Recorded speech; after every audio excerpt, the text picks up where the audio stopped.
이제 북한의 추가 도발을 배제할 수 없는 상황인데요. 현재 북한군의 특별한 동향이 파악된 게 있습니까? 네, 군은 현재 북한 전역에 대한 정밀 감시 태세를 가동하고 있습니다. 그러나 아직까지 서해 해안포기지 포문 개방이나 병력 이동 등 특이 동향이 관측되지는 않은 걸로 알려졌습니다. 다만 오늘 북한 총참모부가 남북 합의에 따라 비무장화된 지대들을 다시 요새화하겠다고 밝힌 만큼 앞으로 단계별 추가 도발 가능성에 대비하고 있습니다. 특히 개성공단을 세우면서 후방으로 물러난 북한군이 다시 전방에 배치될 가능성에 주목하고 있는 걸로 알려졌습니다. 접경 지역의 군사활동 재개 여부도 밀착 감시 대상입니다. 북한이 9.19 군사합의에 대한 사실상 폐기 수순으로 들어가면서 남북이 공동으로 철수했던 GP를 재건하거나 NLL 일대에서 사격훈련 등을 재개할 가능성도 점쳐지고 있습니다. 지금까지 국방부에서 전해드렸습니다. 네, 그러면 이 사안을 비중 있게 지켜보고 있을 미국과 중국의 상황 살펴보겠습니다. 먼저 워싱턴을 연결합니다. 여홍규 특파원, 미국 정부 반응이 나왔습니까? 네, 지금 이곳은 아침 7시가 조금 안 된 시간이라서 백악관이나 국무부의 공식 반응은 아직 나오지 않았습니다. 트럼프 대통령이 이르면 이 시간쯤에 트윗을 시작하는데요. 트위터 글도 아직은 올라온 건 없습니다.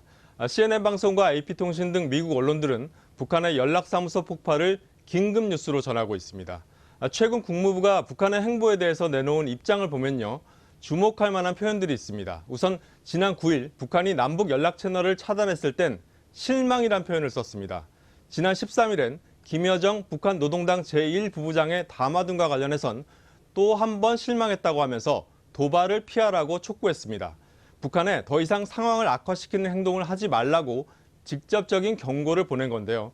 그럼에도 북한이 연락사무소를 폭파함으로써 미국의 경고를 무시했기 때문에 미국 정부에선 한층 강도 높은 대북 경고 메시지가 나올 것으로 예상됩니다. 자, 그러니까 북한이 남북 통신선을 차단했을 때부터 미국이 추가적인 상황 악화를 경고했다는 건데 미국이 우려하는 그 상황 악화는 어떤 겁니까? 네, 한마디로 북한의 군사적 도발입니다.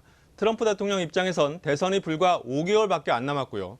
코로나19 사태와 플로이드 사망 사건까지 겹치면서 지지율 하락으로 재선 가도에 빨간불이 켜진 상황입니다. 이런 상황에서 한반도의 군사적 긴장이 고조되고 또 북한이 미사일 발사 등 군사적 도발을 감행한다면 트럼프로선 또 하나의 악재를 만나는 셈입니다. 무엇보다 북한이 미국 대선을 앞두고 대륙간 탄도미사일, ICBM 시험 발사나 핵실험 등 이른바 레드라인까지 넘을 경우엔 트럼프 대통령 입장에선 치명타를 입을 수 있습니다.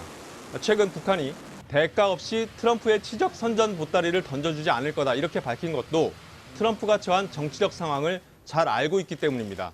문제는 북한이 군사적 도발을 하더라도 미국 입장에선 대응할 카드가 마땅치 않고 그렇다고 북한이 원하는 대로 제재 완화를 해주는 것도 쉽지 않다는 겁니다.